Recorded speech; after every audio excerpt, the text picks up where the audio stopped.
Namaskar to all. Today I will share few insights on the subject of the inner working of humming and chanting. That is to say, Naadbrahma meditation and Om Naad meditation. Part 1 is intended for those seekers who have developed some interest for these meditations or have tried these meditations at least couple of times. We have had discussions on the topic of humming for harmony, the enchanting effects of the chanting, and Brahmari pranayama. It must have been observed that these topics are interrelated and has common thread of humming and chanting and the Brahmari pranayama being at the base of both, and how our natural tendency for humming and chanting is used to know the witness, the observer, the Avalokiteswar.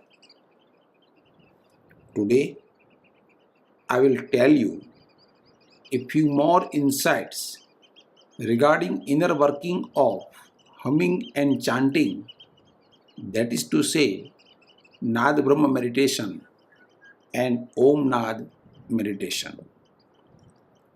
Some of you may have read the book titled as Siddharth by Hermann Hesse. The hero of the book, Siddharth, lives with a boatman on the bank of the river. Most of the time, there are only three: Siddharth, the river, and the boatman. The boatman had been living on the bank of that river since long, and he has become so silent that he has hardly anything to speak. But Siddharth is talkative, feels lonely, and needs to talk most of the time. The boatman tells him to go to the river and talk to the river and listen to the river. He says it is better to listen to nature than to the humans. So, having no option, Siddharth keeps on sitting on the bank of the river and keeps on talking and listening to the river. Slowly, he gets attuned to the voice of river. He understands the changing moods of river, sometimes caring, sometimes angry, few times weeping, other time laughing, sometimes noisy, and sometimes silent. Siddharth transits from human talks to human words to meaningless sounds to emotion of river, and then no sound at all. These meditations, such as Naadbrahma and Om Naad, are designed to push you on the bank of the river and train you to move from human talks to select few words or sounds to wordless sounds, and ultimately land you on the island of soundlessness. or soundfulness or total silence. How? Let us explore it stepwise.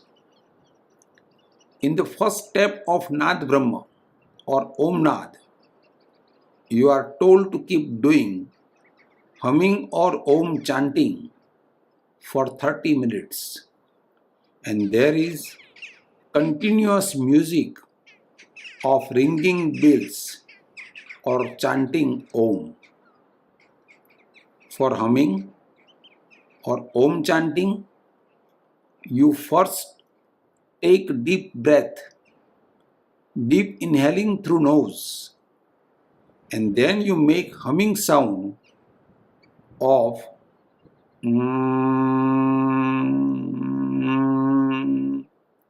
or chanting Om as long as your breath supports. At the same time, you keep listening your own humming or Om chanting along with the music of ringing bells or the music of Om chanting. This process you keep going on for 30 minutes. What happens during this first step is as if you are playing a flute or a harmonica continuously. You are blowing the air from your lungs and creating humming or Om chanting, and simultaneously listening the music along with your own humming or Om chanting. Your whole body is involved. Your lungs, your belly, your whole abdomen, your diaphragm, your throat, your vocal cords, your nostrils, your mouth, and for listening, your ears are involved. Thus, in this first step, your total physical involvement is necessary, and therefore, it is advised to have empty stomach. For alert listening, early morning or late night is recommended for doing such meditations. The process of humming or Om chanting with listening creates impact not only on the muscles of the concerned body parts but also on our invisible bodies and chakras. Yoga and Tantra outline our 7 chakras and corresponding 7 bodies metaphorically. I say metaphorically because as such we are in know of only our physical body, and remaining bodies are metaphorical until they are actually experienced by the seekers. As outlined by Yoga and Tantra, the most primary chakras are Muladhara, concerning procreation, is at the base. Swadhisthana, concerning our self and death, is just few inches below the navel. And Manipur, concerning our instinctive intelligence as well as all our emotions, is just behind the navel. The vibrations created during the first step of humming or Om chanting has immediate impacts on these 3 chakras. It activates and purifies them by active energy flow through deep breathing and passive catharsis in humming or Om chanting. It develops your awareness For these chakras, the depth of the deep breathing will vary from person to person, and similarly, the sound of humming or Om chanting will be of different tone depending upon where the energy of seeker is focused. This would be more clear if you practice such meditations over a longer period, like 3 weeks or 3 months.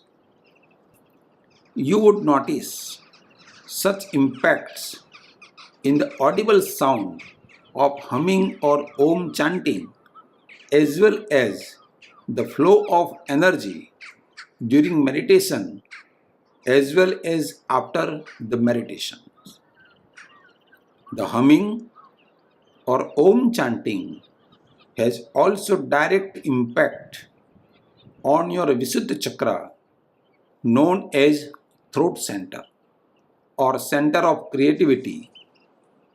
It brings your awareness to the present, increase your body awareness, awareness of breathing, your involvement as doer of humming or Om chanting, and the parallelly passive involvement as listener. All these sort of awareness bring your alertness in present, here and now. This alertness and awareness guard you from slips which could happen due to repetitive nature of humming or Om chanting.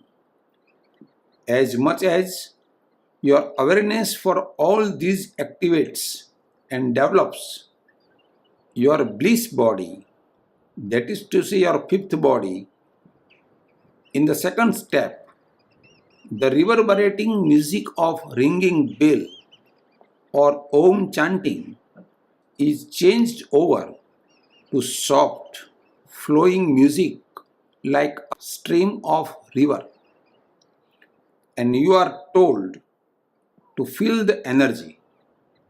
In the first half of the second step, you are told to feel the energy going out of you towards the universe and make slow hand movements in outgoing circular direction with palms facing up.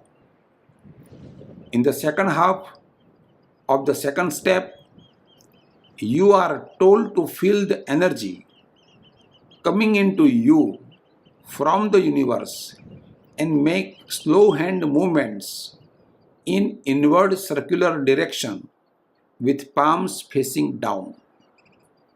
This is to facilitate the energy movement both ways, and palms are used as emitters of energy or receivers of energy. Because palms are the most sensitive surface of our skin.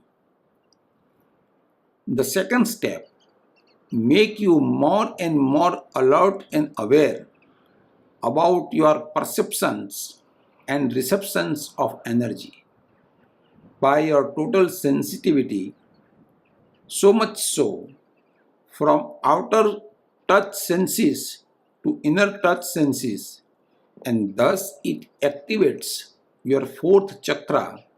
We call it Anahat chakra, and corresponding fourth body called Vigyan Sarir, Vigyan Kaya, or we say intuitive body.